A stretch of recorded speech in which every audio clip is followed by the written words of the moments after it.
You made a choice, you defended it, you are still defending it. Ask yourself honestly, at what point did the defense stop being about the choice and start being about you?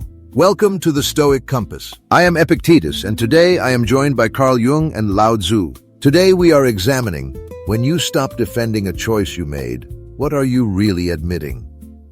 Let us start with what is actually happening when you defend a choice. You are not defending the choice. You are defending your judgment. You are defending the person who made it. Every argument you construct to justify what you did is really an argument that you were not wrong, not foolish, not blind.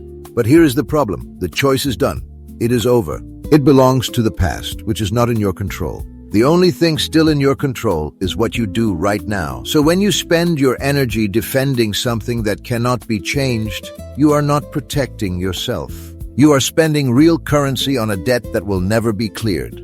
The question is not whether the choice was right or wrong. The question is whether defending it is costing you your ability to move. I would not be so quick to reduce this to a question of efficiency. There is something underneath the defense that you are not naming. When a person clings to the justification of a past choice, they are not simply being irrational. They are protecting something they believe they cannot afford to lose. The ego has a deep investment in the story it tells about itself. To admit the choice was wrong is not just to admit an error in judgment. It is to confront a version of the self that made that error, and perhaps a version of the self that would make it again. That is what the defense is really guarding. Not the choice itself, but the self-image attached to it. You are both treating the defense as the problem. But what if the defense is just the visible part? A person who has to argue that their choice was right is already in trouble before they open their mouth. The argument is the symptom. The condition underneath it is that they cannot be with what happened. They are not defending a choice. They are refusing to let the past be past. That is close, but you are making it softer than it is. The refusal is not passive. It is active. Every day you wake up and reconstruct the same argument. You are choosing to remain in a cage you built yourself. I have no sympathy for the cage. I have only curiosity about why the door is still open and you will not walk through it. That is precisely where the Stoic framework runs into trouble. You are telling someone to walk through the door as if the door is simply a door.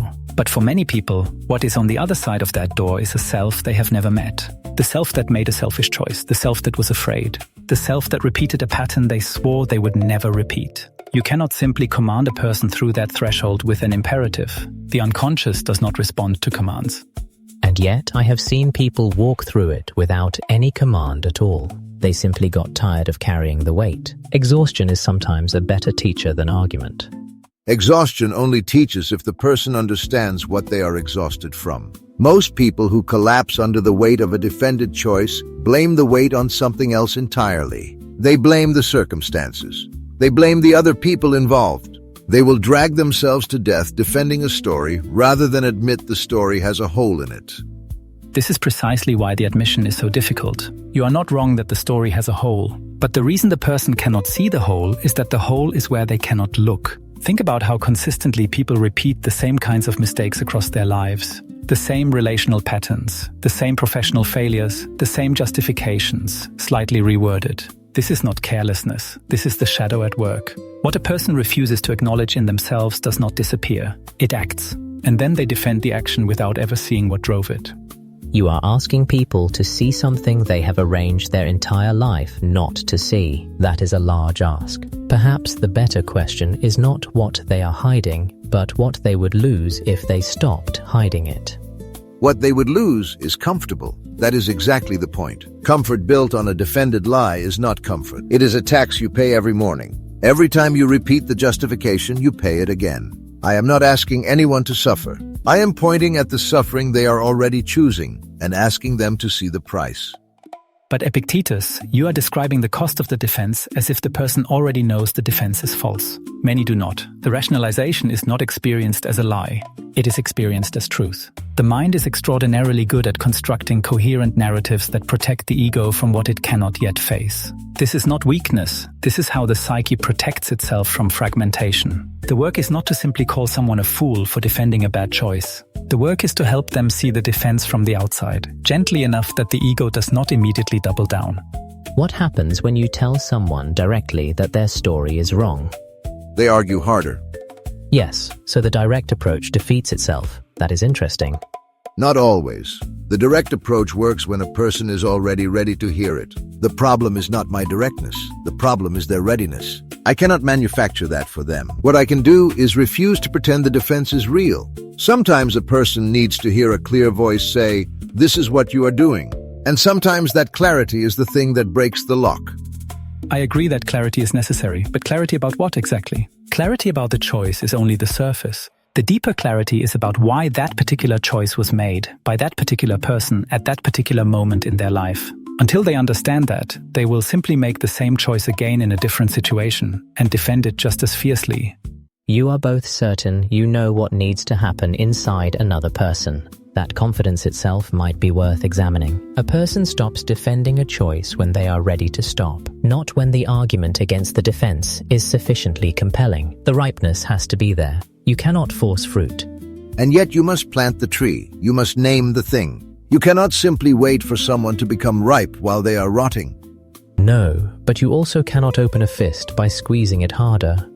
That is exactly the tension. The psyche requires both. It requires the confrontation that makes the defense visible, and it requires the safety that makes lowering the defense possible. Without the confrontation, the person stays asleep. Without the safety, the confrontation simply triggers more defense. I have watched both extremes fail in the clinical setting. The brilliant insight delivered at the wrong moment shatters rather than frees. Then what is the moment? How does a person know when they are ready to stop? I think they know when the cost of defending becomes more painful than the cost of admitting. Not philosophically, not intellectually, but in the body, in the sleepless nights. In the conversations they keep rehearsing. The defense starts to ache in a way they can no longer explain away. And sometimes what they are admitting is smaller than they feared. They expected to find something catastrophic underneath the defense, and they find something ordinary. A mistake made by a person who did not know what they know now. That is all.